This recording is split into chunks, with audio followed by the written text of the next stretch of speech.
Então, queria agradecer o Carlos, todo mundo que está aqui, por a de falar um pouco sobre isso. Corrigindo um pouco o tema, da mulheres na difterologia, na difterologia brasileira é muita coisa para fazer, então eu fiz um corte, eu vou falar das nossas diferenças brasileiras. Então, da onde surgiu a ideia de pensar sobre isso, falar sobre isso, procurar informação sobre isso?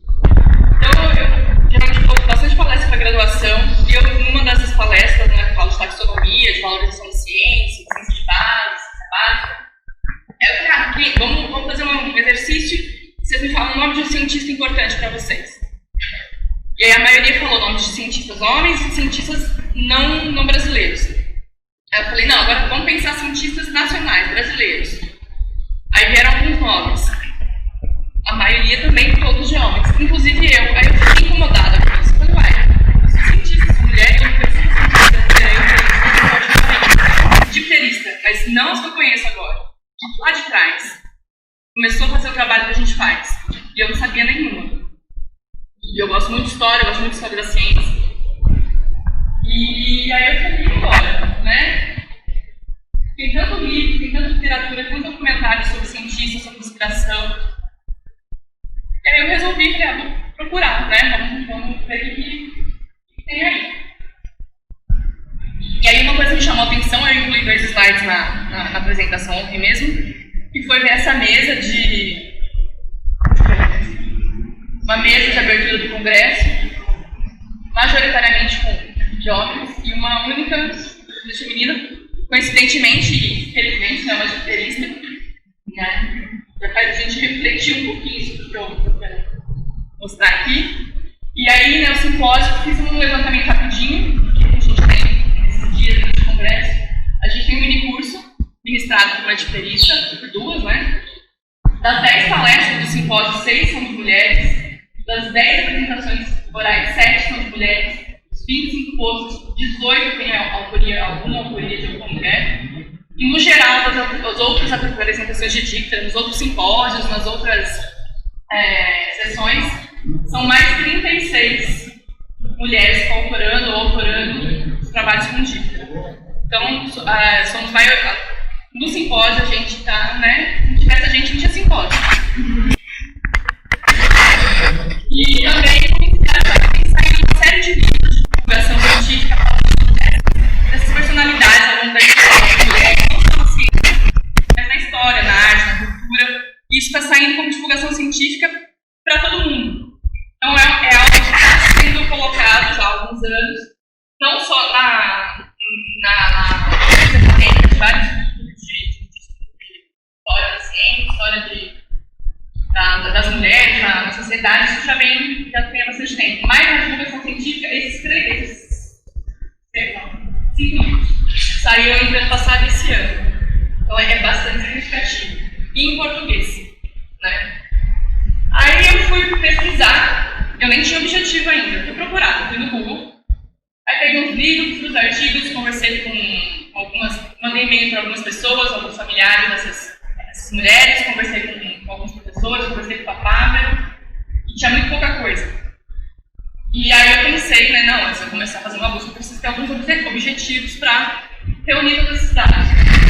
Eu pensei em fazer um resgate histórico, né, de toda essa trajetória da difterologia, pensando nessas personalidades, nessas mulheres que trabalharam, o que elas fizeram, quem eram elas, quem eram esses coautores. Eu descobri que vários coautores que eu achava que eram homens, eram difteristas, eram mulheres, né? Valorizar, né, a ciência que a gente faz, que é uma ciência geralmente, né, que a gente serve para quê? O que a gente faz? Né? Taxonomia? Né? Não tem interesse, né? Então, valorizar a ciência que a gente faz e o papel dessas cientistas ao longo dessa história, dessa valorização da importância, né, que a gente tem de produzir conhecimento de biodiversidade. Inspiração das gerações futuras, que isso daqui parece que é bobagem, mas é muito impactante. Quando uma criança vê uma mulher cientista, fala assim, nossa, mas ela parece a minha mãe, ela parece a minha avó, ela parece a minha tia. Então ela é gente de verdade, ela é normal. Isso acontece muito. Às vezes, quando a gente está no Museu de Zoologia, né, depois que abriu a exposição, às vezes a gente chegava e a gente ouvia as crianças falando. Tem muito desse deslumbre, né? E uma vez eu estava entrando de mochila, assim, bem desarrumada, e uma menina perguntou assim, você trabalha aqui? Eu falei, trabalho. Ela ficou olhando assim, eu não falei nada, entrei, né? Fiquei com vergonha. Então, tem esse olhar, essa admiração de você se reconhecer, assim, se você é uma menina, uma criança, você pode um dia ser cientista, trabalhar com outra coisa mais legal que isso, né? Não tem. E também confrontar as dificuldades de ontem de hoje. Assim, eu tenho várias amigas que ainda não estão no mercado de trabalho, ou estão na pós-graduação, ou estão no mercado de trabalho. E a gente conversa bastante, tem muita dificuldade, né? Tem as histórias das outras professoras que eu já conheço, passei, são histórias muito difíceis e elas não se lamentam, assim, e são trajetórias muito interessantes. Então, confrontar essas histórias, né, de ontem, de hoje, que hoje a gente tem alguns problemas, como é que elas enfrentaram isso lá atrás? Interessante. Então, eu tenho alguns resultados. Eu peguei várias bases de dados, peguei artigos, peguei slips, eu consegui levantar até mais ou menos 2005, 151 nomes. Então, tem muita gente que não está na minha base de dados ainda. Inicialmente, a maioria delas trabalhavam com drosofilide, começo da genética, isso coincidiu com o professor Dobzhansky no Brasil. Ele teve um aporte muito grande de pesquisadores na área, e muitas eram mulheres. Elas tinham cargos como assistentes, elas não eram reconhecidas como pesquisadoras, mas elas produziam artigos, produziam conhecimento, faziam ilustrações, auxiliaram na montagem de coleções importantes. E da saúde pública, a maioria delas trabalhando com flebotomia, anofilina também. E aí, com o passar do tempo, a gente tem uma... vai variando. E a maioria delas, como eu já disse, eram esposas, assistentes, trabalhavam com os maridos ou trabalhavam como auxiliares nos laboratórios. E juntamente com esse levantamento, eu fui levantando o nome dos especialistas também, né, dos homens. E proporcionalmente, a gente representa até 2005 36% disso. Eu achei um número muito alto, imaginei que fosse muito menos. Né? E provavelmente, se chegar até 2018, esse número vai aumentar. Então, é um número bastante significativo de mulheres atuando na bacteriologia. E aí, em processamento, eu estou levantando os dados de atuação profissional, o que elas estão fazendo, que caminho elas tomaram, que áreas, né? A cada década, eu quero ver quantas mulheres a gente tinha, se isso foi aumentando, provavelmente foi, relacionado à atuação profissional. Quais grupos taxonômicos, porque aparentemente tem essa variação, vai aumentando essa diversidade de grupos, a gente vai saindo de drosofilídeo e lá da parasitologia, a gente vai mudando grupos de estudo. Isso, os táticos descritos, né, as homenagens para elas, e isso tem muito a ver também com a formação com quem elas formaram, né, que profissionais as mulheres formaram, quem formou elas. Isso vai traçando também quem são os grupos que a gente vai trabalhando hoje em dia. E reunir biografias e entrevistas para um projeto que eu faço parte, de divulgação científica para todo mundo, né, mas é um projeto de divulgação de ciência que só mulher faz. Ou será que tem mulher científica? Dessas crianças, né? E aí a gente junta essas biografias, essas pesquisas e apresenta essas histórias, né? E é possível você ser cientista e você ser mãe, é possível você ser cientista e você ser vaidoso, é possível você ser cientista e ser um monte de coisas. Parece bobagem, mas são muitos conflitos que crianças, né, questionam e às vezes até graduandos da universidade tem que questionar, né? Ah, mas eu queria isso. E essas entrevistas e biografias que a gente já reúne mostram que existem muitas possibilidades. E reunir essas biografias em um livro, fazer uma ilustrações dessas pesquisadoras e deixar disponível gratuitamente no nosso projeto. Mulheres na ciência, a gente tem várias áreas de história de vários cientistas, né? De todas as áreas humanas, de exatas, biológicas, para a gente mostrar, né? Porque tem muita gente que trabalha com isso. Ciência é muito mais. Ciência é tudo isso que a gente tem ao redor. Então a gente precisa de muitos cientistas para trabalhar. E esse é o nosso objetivo. Tem tido um feedback muito interessante. E fazer essa análise dessas trajetórias, de tempos atrás com os tempos de hoje, quais eram essas dificuldades e parar de simplificar, né, as respostas. Tem um trabalho de um grupo de pesquisa, eu não sei se são do Rio de Janeiro, a instituição, E eles pegaram os dados do CNPq, onde mostram que as mulheres são muito menos produtivas que os homens nos dados estatísticos. E elas quiseram, esse grupo de pesquisa quis desmistificar, simplificar essa estatística e fazer uma análise qualitativa. Por que disso? O que acontece?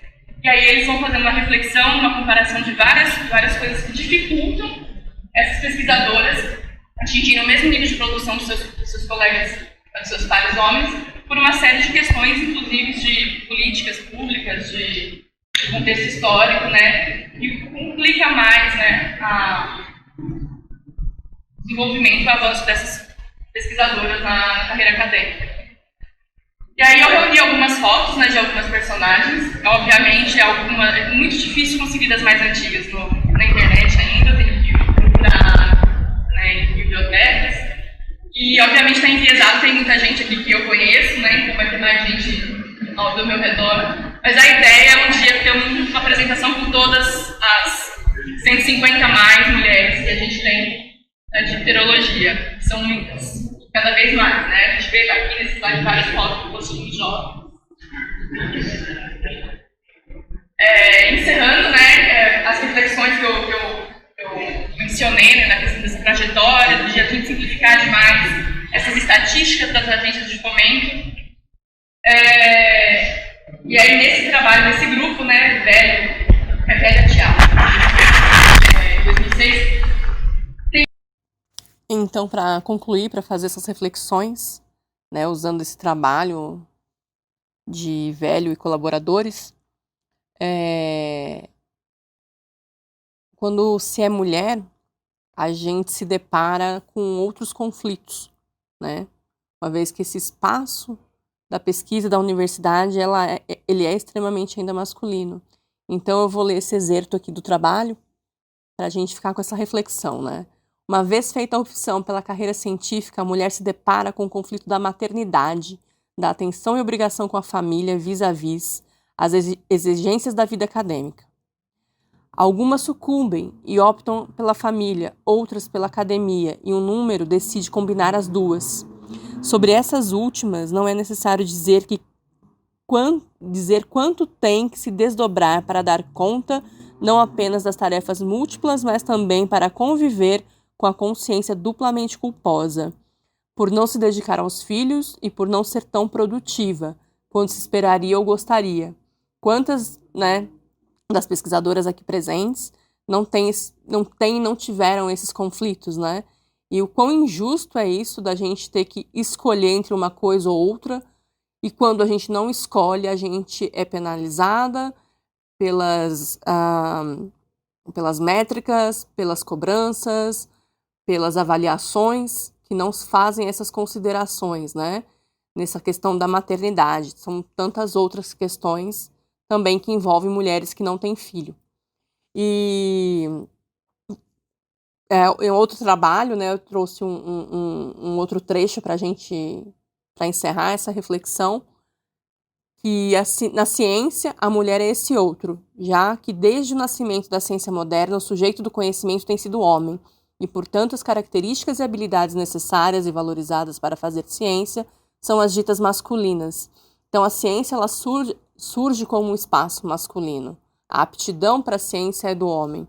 E a mulher ela chega nesse espaço, onde não havia espaço, né, para tentar conquistar um espaço que foi forjado, foi construído para ser masculino, né?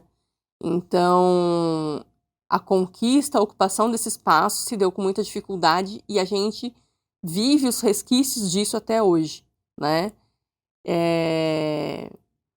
Então, reforçando, né, isso que foi dito nesse trabalho de Silvia Ribeiro, Velho, em 2006, também fala, né, dessa questão do modelo de carreira masculino, né, que a trajetória das mulheres na ciência é constituída numa cultura baseada no modelo masculino de carreira.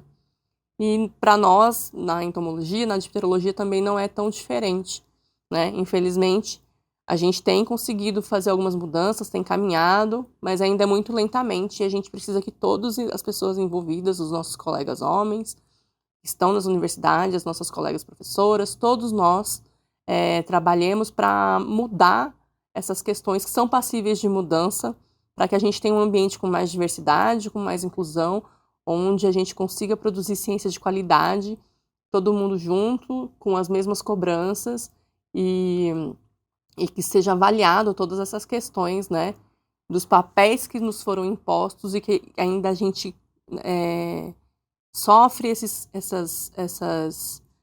questão, a gente sofre com esses modelos, né, de ciência que surgiram lá atrás e foram sendo modificados muito lentamente, inclusive porque a discussão ela já vem há muito tempo, mas ela é muito, muito difícil de ser feita, né? Ela tem entrado cada vez mais nas universidades, nos ambientes de trabalho, mas ainda precisa de muito mais discussão, reflexão e ação.